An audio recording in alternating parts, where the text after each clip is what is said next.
I've stopped running. I'll never run again. To be honest, I never would have started if it weren't for Mr. Robinson. I remember it was Monday and I was taking a lunch break from work. See, I've been working from home since before the whole COVID pandemic, so I was already gaining a couple extra pounds. The pandemic just added a little more to that. My wife was home watching one of her favorite shows, and I, for whatever reason, decided to stare out the window at the beautiful and sunny day. Through my wife's chuckles and the canned audience applause of her favorite sitcom, I saw Mr. Robinson. Mr. Robinson was a grisly old man with pale skin, liver spots everywhere, and a hunchback that could rule them all. I saw him walking as he did every single day around the neighborhood. Our neighborhood, if you walked one full circle around it, it would equal a single mile. Mr. Robinson walked the full loop once a day, even if it took him hours. By the failing composition of his wooden cane, I assumed that this had been going on for quite some time.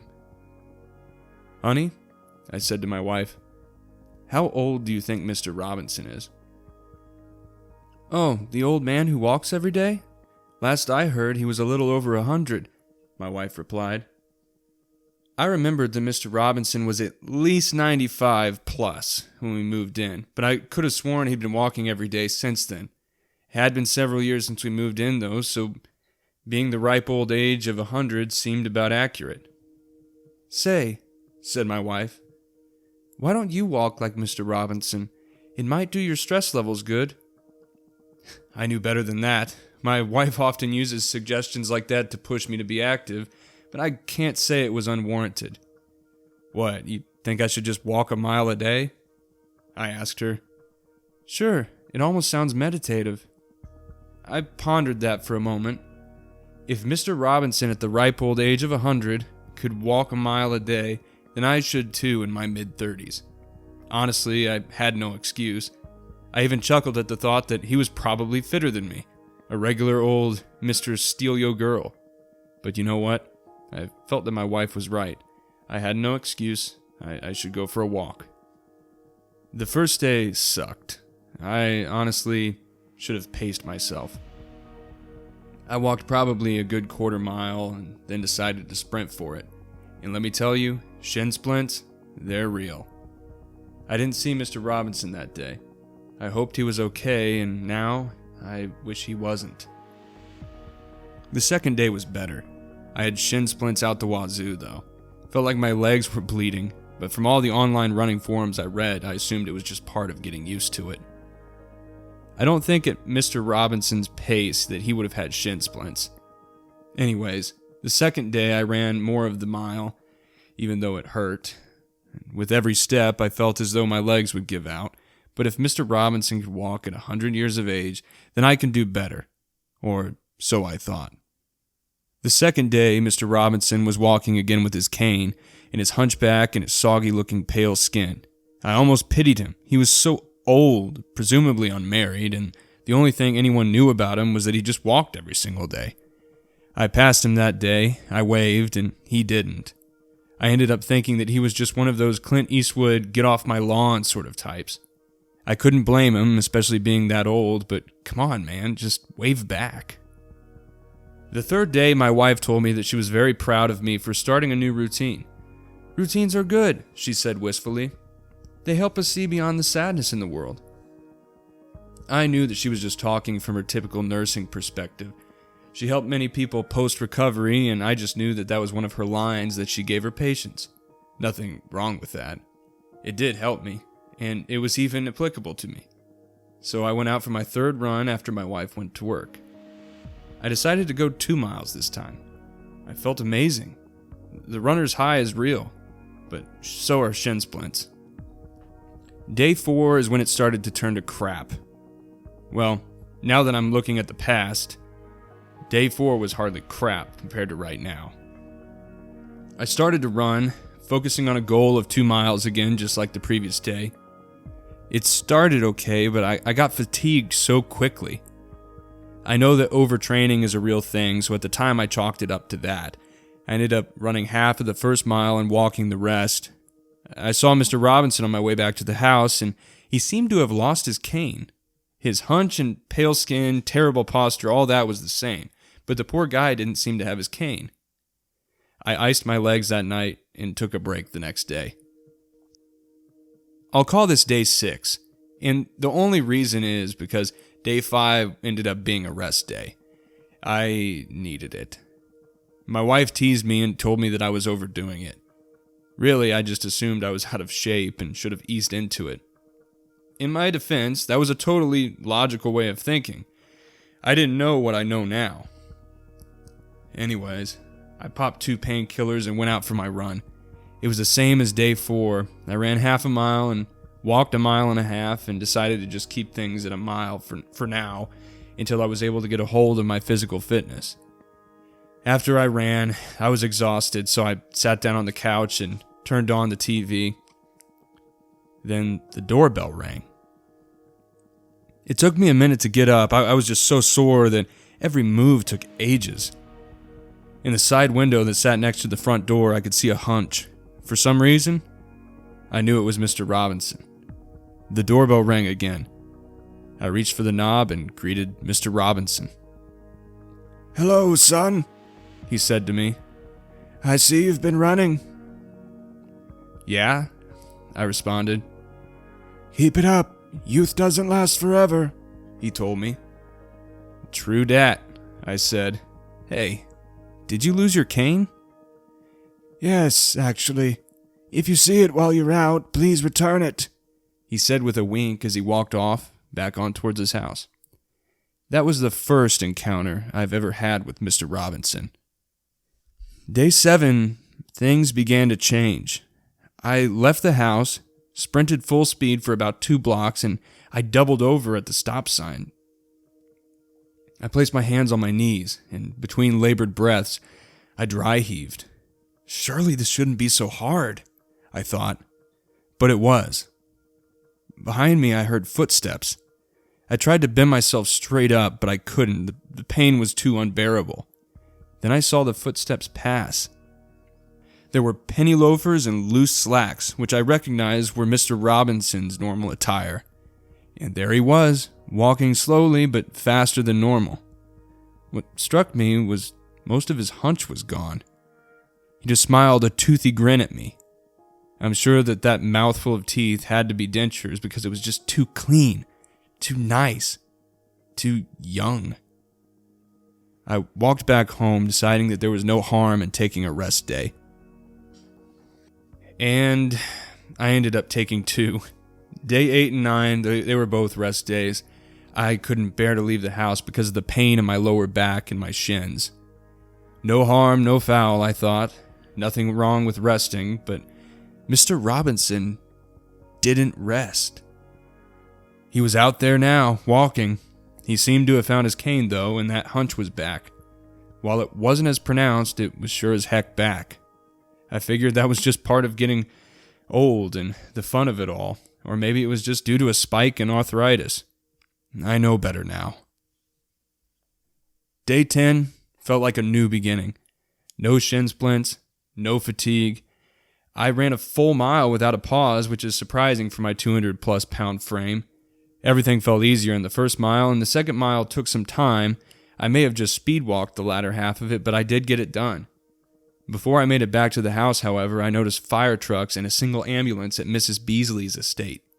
I sprinted to her house, not sure why I decided to be a good neighbor now, considering I never made a point to reach out to my neighbors since we moved in, but something felt wrong. I had to get there. I picked up so much speed that I almost tumbled into the paramedic. "Hey!" he shouted at me. "I'm sorry, sir," I said, feeling somewhat embarrassed. "I was just worried about Mrs. Beasley." "Well," said the paramedic, "no use worrying. She died of a heart attack this morning." My heart cringed at the thought. I don't know why. Again, I was hardly a great neighbor, and I was hardly close to anybody in the neighborhood. But Mrs. Beasley was a widow who always sent us Christmas cards each year, and now that she passed away without a single heartfelt goodbye, it just felt wrong. I know better now. "How old was she?" I asked the paramedic. "I'm not supposed to make any statements, but since you're a neighbor, I'm sure it's somewhat fine. According to her driver's license, she was 54. 54? Yeah, but if you ask me, she looked 90, the paramedic replied. 90? I just saw her gathering mail last week. She looked fine. My heart pounded against my chest. People die, kid. They make unhealthy decisions, and sometimes it's just their time. I don't know what you want me to tell you, but we have to head out.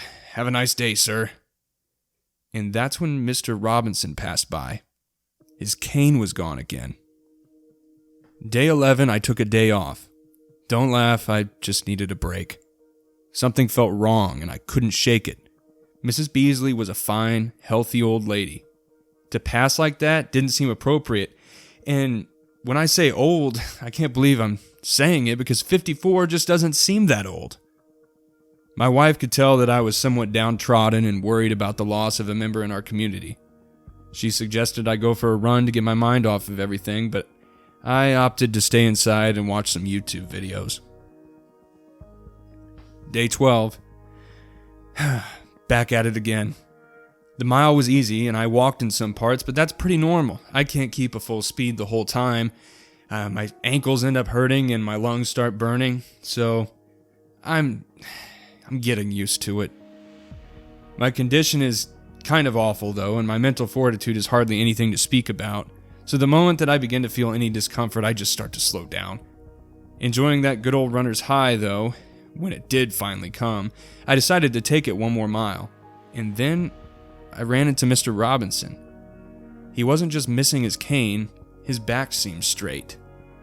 I waved at him, but he didn't wave back. He just smiled at me with those perfectly pearly white teeth.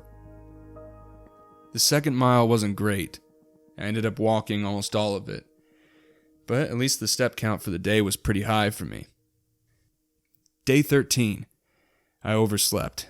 I missed 3 work meetings. 3! My boss called me and everything is fine, but 3. I went to bed at 10. I woke up at 12 in the afternoon. 10 isn't that late. On my lunch, I went for a run, but I couldn't do it. My feet hurt too bad, so I walked the whole time. And at the time, I thought, how can people commit themselves to running or cycling or even working out each time if each time you saw improvement, something held you back? With as much as I was running and walking, I should be better at running than I ever was. But for some reason, I felt worse than before I even started. I passed by Mr. Robinson. His posture was perfect. No hunch, no cane. He seemed fine. This time he waved, and I didn't. Day 14, I almost didn't run, but my wife pushed me to. She said I was just plateauing, which I guess is a common experience for new runners. Anyways, I decided I'd go outside and try, but I'd give Mr. Robinson a visit first. I didn't even try to jog, speed walk, or walk slightly fast. I just walked calmly towards Mr. Robinson's house. As I passed multiple homes, I glanced at my reflection in the door windows and saw that my posture had taken a dip. Serves me right for working so many hours at a computer, I thought. I knocked on the door to Mr. Robinson's home, trying not to see my current reflection in a single-pane storm door, and he opened it instantly. Mr. Robinson looked young. He had perfect teeth, no cane, no hump, a big smile, and his liver spots, they were starting to clear up. "What can I do you for, neighbor?" he asked, voice sounding as though it smoked a million cigarettes. I don't know why I went there. I don't to this day. Maybe I knew the truth, and maybe I didn't, but every ounce of my primal survival instinct told me to go there, so I asked, "How do you do it?" "Do what, son?" "How at your age do you stay so healthy? How old are you?" He laughed, voice booming. "Come on in. Let's grab some cookies and chat." Everything slowed down for me, and I knew that I shouldn't, but I had to know. I stepped through the door. Mr. Robinson helped me through the door. "Watch your step," is what he told me. "Watch your step." We went to the kitchen where, yes, he had several cookies, almost as if he was expecting me to visit, as if he knew I would be there. Yet, I stayed, I even grabbed 2 cookies. They were delicious. Oatmeal raisin, actually. And I hate oatmeal raisin. "So, what do you want to know, son?" He asked me. "I already asked you," I responded. "I just want to know how you do it. A week ago you had a cane, and no offense, you had a pretty bad back. I mean, you had a hump that would make Quasimodo jealous." "Arthritis. Sometimes it kicks in," he said. "What about your cane?" "Same story." "But you seem so healthy. How old are you?" "Excuse me?" he responded. "That's such an impolite question." My knees began to feel inflamed and my posture worsened. My breathing became rapid. "Do you enjoy the cookies?" he asked. I did enjoy them, but I didn't tell him that. "I need to go," I said. "Fair enough," he said. I left that house in worse shape than I arrived, and when I got home, I took the rest of the day off. My energy tanked. Even my wife told me that I looked pallid, saggy, jaundiced. She told me I need to see a doctor, but I didn't. I just sat in my chair watching outside as Mr. Robinson jogged at top speed around the neighborhood. I decided I'd call the cops the next day to have them investigate Mr. Robinson's home. Day 15. I awoke at 3 p.m. My wife was already at work, so she must have noticed how exhausted I was and left me to sleep. I had to use the end table next to our bed to steady myself as I got out. And out of the corner of my eye, I could see the bedroom mirror. I had a hunch. I looked 80. I looked 80. Making my way to the couch facing the window, I checked to see if Mr. Robinson was running. If so, I assumed he would be running at top speed like that of Usain Bolt, ready to take another Olympic win. But he wasn't there. The mail would be here soon. I certainly wouldn't run today, but I could at least check the mail. Oh, that's right, I remembered. I was going to call the cops on Mr. Robinson. I pulled out my phone, trying to keep it steady as I typed away 911 on the buttons that were now too small for my eyes to make out the numbers. 911, what's your emergency?" the operator asked. "Hi, I think my neighbor is a murderer," I said. I just went right to the point. I gave them my address as well as the directions to my neighbor's home, and then I hung up. Worst case scenario, Mr. Robinson really is a murderer, possibly drugging his neighbors. Best case, I'm just getting sick and he's having a good week. And if that was the case, I was totally okay with that, but I just wanted them to check on his place. I was going to wait until the cops arrived before checking the mail, but I decided after seeing the famous white and blue logo of the U.S. Postal Service that I'd go collect my newspaper, something I figured Mr. Robinson would do quite often at his age. I opened the door, using an umbrella as a cane to travel down the steps to the sidewalk, then onto the road, across it, into my mailbox. There was the paper. I grabbed it, stuffed it under my arm, and heard footsteps. Rapid footsteps. I turned, almost falling over onto the umbrella. There was Mr. Robinson. He was running towards me. He was sprinting towards me. His arms were outstretched, and his tongue was distended, hanging from his jaw. His eyes were black, and he was running towards me. I had enough. I hobbled my way to the door to my home as fast as I could, praying that the cops would come soon. But the cops never come soon enough. I advanced about 8 steps. Mr. Robinson probably advanced 30. His spittle flew. I could hear his groans, his grunts. He sounded like a mountain lion, drooling over his prey. I was merely 5 steps from the door when he dove onto me. He took a massive bite out of my calf, sending a spray of blood into the air and onto his cheeks.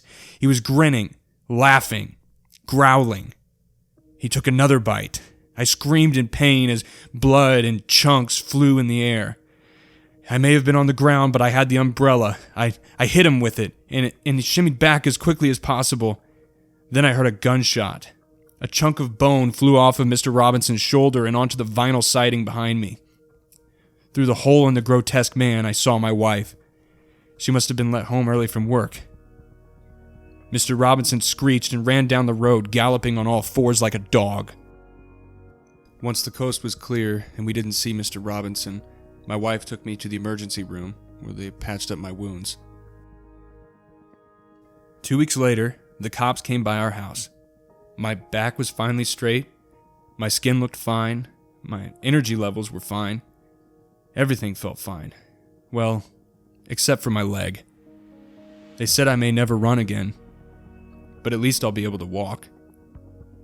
I'll take that. I had more fun enjoying the scenery walking anyway. Apparently the cops found nothing in Mr. Robinson's house. I asked if they ever found any record of Mr. Robinson's estate, like if it was actually his or where he may have gone. The detective on the case told me, "We think he left town. Everything is registered in his name, but we never had a record of him doing anything illegal."